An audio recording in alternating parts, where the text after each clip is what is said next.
Hey, good morning, everybody, and welcome to this Tuesday, May 7th, 2024 edition of Trading Places Live at earningsbeats.com. I'm Tom Bowley, Chief Market Strategist here at Earnings Beats, and I'll be your host for the next, 25, 30 minutes or so. I kind of got into a pattern of finishing before the market opened recently, so I'm going to see if I can keep that going today. But it's really a pleasure to be with you all here today.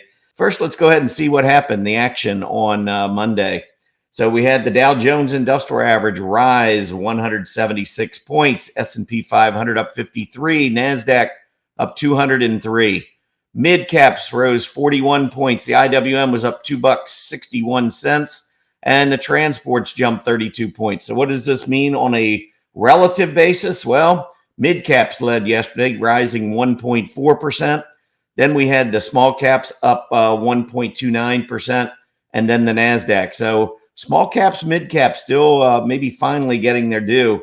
Taking a little bit closer look at the action on these charts, though, you can see the Dow Jones finishing and closing above the 50-day moving average. S&P 500 finishing and closing above the 50-day moving average. Nasdaq, same thing. Mid cap, same thing. Small caps. Transport's the only one lagging. I tell you, this one still just looks weak on a relative basis. I mean, even I'm looking at it, I'm trying to come up with something bullish to say about it. Yes, it's back up above the 20-day moving average. That's about all I can get out of this chart. I mean, if you look at the three key bottoms, this triple bottom at about 15.4, that's where we're trying to get through now. This is the third time. Yesterday was the third different day we've gone through 15.4. and just not able to clearly take this level out. And when you look at what all the other areas of the market are doing, there's still something going on in the transports, which, again, it's one signal. And I have a lot of signals that I look for, but this is one that remains somewhat bearish. I'd like to see it clear not only the 15.5 level, where it's been going up intraday and failing at, but also let's get back through the 50-day like the other areas of the major areas of the market. So transport's still a little bit light. I just wanted to kind of point that out. We move on to the sectors. Top three groups were among our 5 top aggressive sectors. When I start talking about aggressive sectors and where I want to see leadership from, it starts with technology, consumer discretionary, communication services, financials, and industrials. Those are the 5 groups. Look at the 3 leaders yesterday. As we go through the 50-day moving average, you couldn't ask for much better leadership.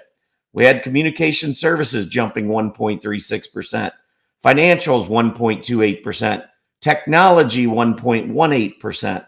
And if we move over to some of the top leading industry groups, airlines, part of that transportation area, jumping almost 4% and breaking out again. Now, personally, for me, I'd rather see railroads or truckers breaking out rather than airlines. But hey, this is part of the transportation group, so we'll take what we can get. Heavy construction jumping more than 3% in the industrial sector. Check this out, breaking out. This is a pretty key area of the market to be breaking out. It's been a leader. It's now seeing renewed leadership as it moves to a new 2024 high. And how about semiconductors breaking that downtrend line that we've been talking about, moving through the moving averages?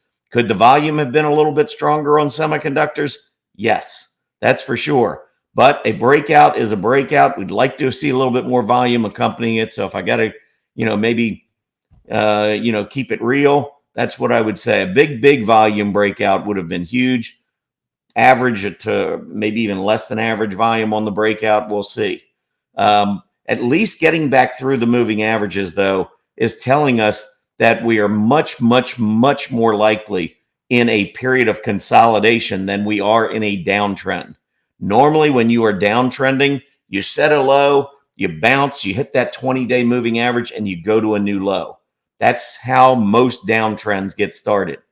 This one, we moved back up, kind of got a little bit above the 20 on the semiconductors there, and then we went back down below. It looked like we were rolling over, and then right back up again.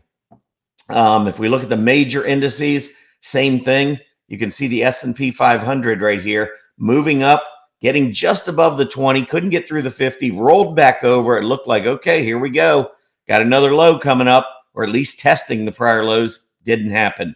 So now what we've got instead is a bounce, a move back to put in a higher low, and now we've got a higher high. So this is more indicative of what a short-term uptrend looks like, not downtrend. So I think we are moving into a different phase of this period of consolidation. Maybe we're even moving into the next secular bull market advance. We don't know that yet until we take out this previous high. But what I can say is that things look a lot brighter above the 50-day moving average and above the 20-day moving average than it does below. We love to see that price action moving above. So really good action, I thought, in the market yesterday to confirm great leadership. Areas that were leading yesterday are areas that we want to lead back into another secular bull market advance. So really good action there. 10-year Treasury yield. Here's the latest. And if you look, we are right now down another 4.5 basis points, back to 4.44%, below the 20, heading back to what I thought would be support somewhere in the 430 to 440 area. I still think we're going to go down and test this area. Whether or not we hold on for a little bit and move back up, or whether we go right through, I think a lot of that will depend on the inflation reports that will be coming up. And I believe, I did not look that up yet, I think they are out next week. And that is out on May 15th. So today is May 7th. Tomorrow's May 8th. So it'll be next Wednesday. We'll get that CPI report out. And I think that's going to have a big bearing on which way the 10-year Treasury yield goes, and likely which way small caps go. Because if you look at this chart on what we've seen with the 10-year Treasury yield now rolling back over, and we go back and we look at that IWM was going down, and now it's turning back up. It's back on this inverse correlation with the 10-year Treasury yield that we've kind of grown accustomed to over the last few years. And, so rates keep coming back down, and especially if that CPI report is at or below expectations, my gut is that we're going to see this strength in the market continue. So that's going to be a big report coming up next week, and you're going to want to keep an eye on that. Let's see, the Nasdaq, actually all these charts, we've been going over them. It's nice to see them back up above the moving averages. That would be the first takeaway. Second takeaway is I really want to see the PPO move back into positive territory. Right now, we still have selling momentum. Anytime the PPO is below zero, you have selling momentum. Now, what this is telling us is that it's slowing selling momentum. And if we cross the center line, it will start to turn into bullish momentum back to the upside.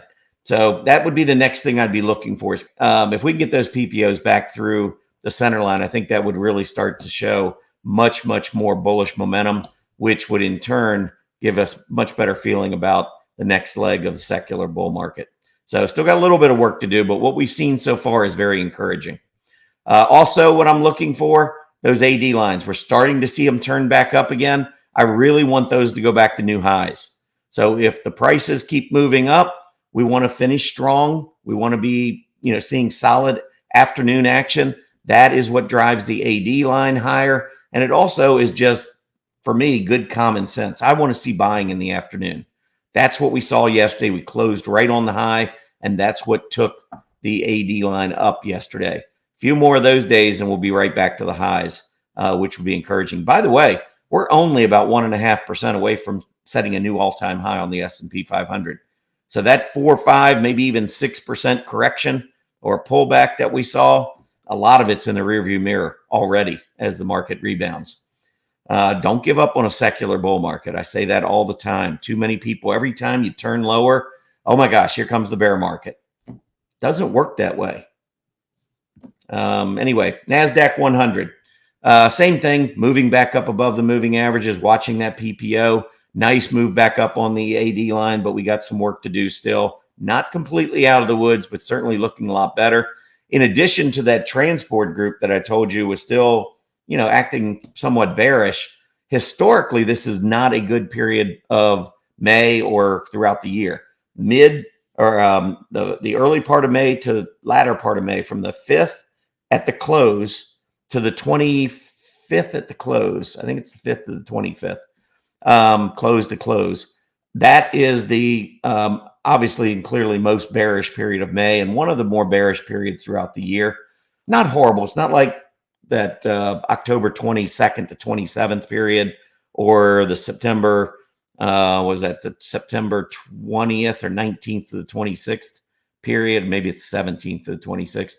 And then July 17th to the 24th. Those are weeks and periods that kind of stand on their own as being the worst. But this, for a 3-week period, is not very good historically. And so it'll be interesting to see whether or not we can make the breakout during a period of historical weakness, or maybe we just consolidate. Maybe we test the high, come back down and consolidate for a little bit, and maybe it's later in May before we actually get the breakout, or maybe into June. But the historical bullishness will pick up again later today. IWM, you can see breaking back up again. This is definitely an index, in my opinion, that will benefit from the lowering of interest rates down the road. A lot of small caps borrow to fuel their growth. You'd think maybe some of the bigger companies, have to borrow to fuel their growth and all, but you get the companies like Apple and Amazon and Google. I mean, these companies are cash cows. They don't need to borrow. They're really not, other than the impact that interest rates have on the economy, they're really not impacted by rate hikes. And so you've got more of the smaller to mid-sized companies that I think are hurt, especially in an economy that has been favoring the large companies. Personally, I think that there's a lot of competitive advantages, maybe unfair competitive advantages from some of these big companies. I would not be surprised. And I don't think it's going to be that far down the road if we see breakups, kind of like the Bell companies back in the 80s. I just think that the competition is not really fair when you're trying to compete against Microsoft and Amazon and Apple, because they have their tentacles in so many different areas, and then they package things together. Especially Microsoft's a big company for packaging and bundling. And you've got companies that offer things that compete against parts of their package, but they can't compete because Microsoft lumps it in as part of a bigger package. Anyway, I could go on and on about that, but I would not be surprised. I think we're within a few years of some serious discussions about breaking up some of these large tech names. But that's something else. That's just my opinion, by the way. Take it for what it's worth. But anyway, IWM breaking back out again. Lower interest rates would really continue to help this group. So keep an eye on the 10-year Treasury yield. Transports, as I went over earlier, not really impressed with what's going on here. I mean, I'm more impressed than I was 3 or 4 days ago. I mean, we have bounced back. We did get back through 15.2, which was nice. We did get back up above the 20-day moving average, which is nice. So we've done a couple of things to repair the chart. But as I've shown you the other major indices, I think it's pretty clear that transportation is lagging in a pretty big way. And that's an indication, a barometer, if you will, of our economy, the strength of our economy, or what we're expecting in terms of the strength of our economy. It may be a signal to the Fed that be careful about how long you leave these rates up here, because transportation and other areas like small caps still not quite showing that the domestic economy is as strong as maybe we want it to be, or maybe we want it to be down the road. Moving on, moving over to earningsbeats.com. I mentioned, anybody who's new, if you go over to earningsbeats.com, you will see right here in the middle, Mythbusters event. Don't go away in May. So everybody likes to talk about go away in May. I'll take the opposite side any day. I love to debate Wall Street. So bring it on. We're going to talk about this at 4:30. For those of you who maybe are brand new and maybe aren't interested in that type of an event just yet, but you want to learn more about technical analysis and about the way I approach the market, the way we approach the market at Earnings Beats, sign up for the Earnings Beats Digest. It's a 3 times a week newsletter. It is completely free, no credit card. You can unsubscribe at any time. It's simply one thing that I do, that we do at Earnings Beats, to give back to the community. So it is free. There will be trading candidates on there. Of course, the risk of trades is completely up to you. I can't tell everyone what their risk tolerance level is. You have to figure that out on your own and decide whether or not it's worthwhile to make a trade. But I will give a lot of trading candidates. I'll talk about, I'll do a lot of education, candlesticks, gaps, volume, price volume, trend lines, moving averages. I mean, all the basic things that you hear most technical analysts talk about. I also talk a lot about relative strength, which to me, if you're going to trade stocks that are strong performers for the most part. I think you're going to see your results go up a lot. Anyway, chart of the day I wanted to go over today is FRPT. This is FreshPet. And I actually own the stock, so full disclosure there. I loved the gap up yesterday on the buyback. And this is a strategy, that I've employed for a long time. I like to buy stocks. And I'm talking about very, very quick trades. I did hold this one overnight. I could have taken a profit yesterday at the close, but I really like the earnings report that came out here. I like the fact this stock gapped up above resistance. And when it pulled back yesterday, I jumped in. First thing I was looking for was back into the 116s to test this area. Of course, 110 is possible. So I left a little bit of powder dry in case we got down closer to 110 to fill that gap. I don't know if it'll go down to fill the gap or not. We came right back up. And the interesting part on this chart was if you look at the 10-minute 5-day chart, you can see there was the gap up. We went up over 127 intraday. And then literally 15 minutes later, we were back below 118. And that breakout level on the daily chart is, I think, around 116.25 or 116.50. And our low yesterday was 116.50. So that might be all we get. And then look at what happened in the afternoon. The buyers started coming back in. Volume started increasing again. And so I think the stock could be poised to go higher here. But again, I'm keeping a little bit of powder dry in case we go a little bit lower. But this is a chart that I thought looked really good.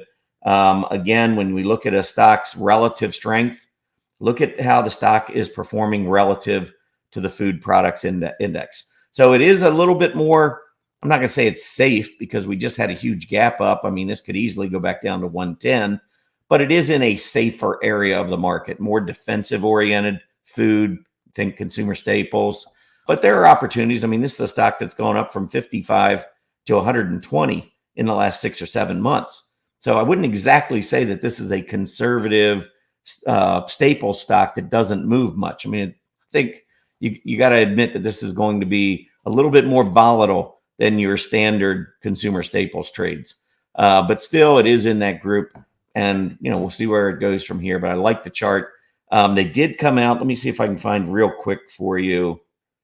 I haven't added it there. Let me see if I can just come up with their earnings and revenues. All right, so their earnings, they were expected to lose 22 cents a share, and they turned a profit of 21 cents a share. That is a 43-cent earnings beat, going from a 22-cent loss expected to a 21-cent gain profit. Pretty big deal there. And then on the sales side, I believe they also beat here, but let me just double check this. Yes. So they were expected to come in 216.4 million in revenue. They came in at 223.9. So nice beat there, probably 3 or 4% beat on the revenues, and then a huge beat on earnings. Big gap up, a little bit of early morning selling, which you got to be careful chasing at opening bell on these gaps, because when everybody wants to buy, market makers are on the other side. If you look at these previous gaps, look at where we opened and look at how far we went down. Probably went down $5 intraday before we rallied back. Here, we opened, we got up to about $73 or so, and then ended up moving back down to 67. So it was about a $6 reversal and finishing very similar to that candle right there, as you can see. So in this case, we never did fill the gap. We went back down kind of near the low of the day from earnings and then turned right back to the upside. Here, we really never went down below this low. You can see over here, all we did is went back down and tested. So last 2 times we have not filled gap. Maybe we will this time. But anyway, that's the reason why I like the stock. I mean, I think between the solid earnings that came out, the reaction to the earnings, the way the stock has traded in the past, I think all of those reasons are reasons why, in my opinion, 116 or a little above, and then maybe 110. Those two areas are key support levels for the stock and areas where I would be interested in buying. We only have about 5 more minutes, and I want to go into momentum sleepers. I want to show everyone, now that the market seems to be coming back, where were the leaders? And I was actually in the middle of this when the show began. So let me finish putting this together. So what I've done is I went back. All right. So let me just show you what I did. I went back and first typed in IWF IWD. This was growth value, because growth from May to August, it's best 4 months of the year relative to value, growth versus value. Growth does its best from May to August. We're just starting May. So if growth is going to return, I want to know what are some of the stocks maybe that I should look for returning. Well, growth versus value, this is the IWF to IWD. If you look at it, you can see it topped all the way back in the second week of February. And since then, we've been mostly declining, moving lower. So I thought, well, I'm going to go back into some of the key growth industry groups, and I want to pull all the stocks that had scooter ranks above 95 back on this day when growth was in favor. And that's going to give me a pretty good list of stocks that were leading just, a couple of months ago that potentially could be ready to resume leadership if growth, again, like it has in history, follows that historical path and growth outperforms value for the next few months.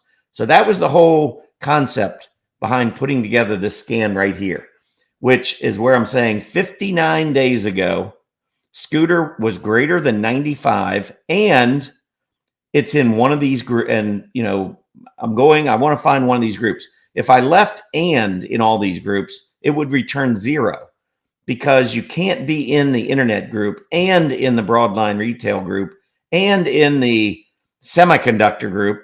You're in one of these groups. So when I put this together, you have to put these 2 brackets at the beginning, these 2 brackets at the end, and then in between it's or. So it can be in any of these groups. So I'm basically looking back 59 days ago, which is almost 3 months. And I'm looking in these groups. Not going to run it against the whole market, but these are some of the groups that I feel like have high octane when it comes to growth. Internet, broadline retail, specialty retail, specialty finance, heavy construction, computer hardware, semiconductor software. There could be others. There's probably another handful I could have thrown in here, including autos, electrical components. I could have even thrown in something like biotech or medical equipment, areas that show a little bit more aggressive tendencies. But anyway, I went with this. Haven't even run this scan, so I have no idea what's going to come up. And then I run the scan, and I've got 57 companies. So these are 57 companies. And what you could do is you can see which ones are still above 95. So these are companies that have continued to hold on to some of that momentum. You look at Supermicro, CleanSpark, MicroStrategy, Coinbase, Klupin. I don't even know this stock. Volume 619. Stay away. Make sure they have adequate volume. I didn't put a volume filter into the scan. NVIDIA, Williams-Sonoma, Dell, Porch, Spotify, NTN. On to CrowdStrike. Going down the list, Monolithic Power, GoDaddy, Palantir, just reported, by the way, PLTR. And it is now 9:29, market getting ready to open. But that is basically what I have. Let's see where Palantir was about to open. It was down $2 before, down $3 this morning. I'm watching down here around 20 and a half. I think if it were to get down to there, it'd probably be worth a shot. It's an aggressive stock. So only apply if you have a high risk tolerance. This thing could be anywhere. It could be back down at 17 later today. It could be back up at 27. I couldn't tell you where it's going to be. But this is the trading range, 20, maybe just above 20, up to about 27. And anywhere in this range goes. So the closer you get to the bottom of the range, the better your reward to risk is if you're trading the range. But with the gap down, maybe in the morning, we do get a little bit of weakness. Dip wouldn't take much now to get us into the 20s. And that would be a kind of an interesting area to maybe take a shot at Palantir. They did report yesterday. So let me see on earnings surprise. I am not showing them beating yesterday. Did they miss? That's the next question. No, I'm not showing that they missed either. So I'm not showing numbers on Palantir from yesterday. But anyway, market reaction is down, but stock's been going up. So let's see if it holds on to that 21 level, or excuse me, 20 level. But that's it. Let's get a quick look at the market because it did just open. We got the Dow up 22, S&P up 8, Nasdaq up 10. Small caps showing just a little bit of leadership, up 0.25%. Look at the VIX back down 1347. Folks, bear markets don't exist with a VIX at 13. They just don't. Go back and study history. If you think we're in the middle of a bear market, when a bear market starts a decline, I'm not talking about the entire secular bear market, like from 2000 to 2009. What I'm talking about is when those declines, those big declines start. And if that's what you think we just had in April, when the VIX went through 17 to the upside, history tells us that if it truly is a bear market decline, you don't see the VIX go back below 17. Definitely not below 16. I think intraday below 17 maybe, but not 16. We're back down at 13. Fear has come all the way back out of the market. This is not what breeds a bear market. Please like our video and subscribe to our channel. That would go a long way, and we'd certainly appreciate that. Have a great day, everybody. Happy trading.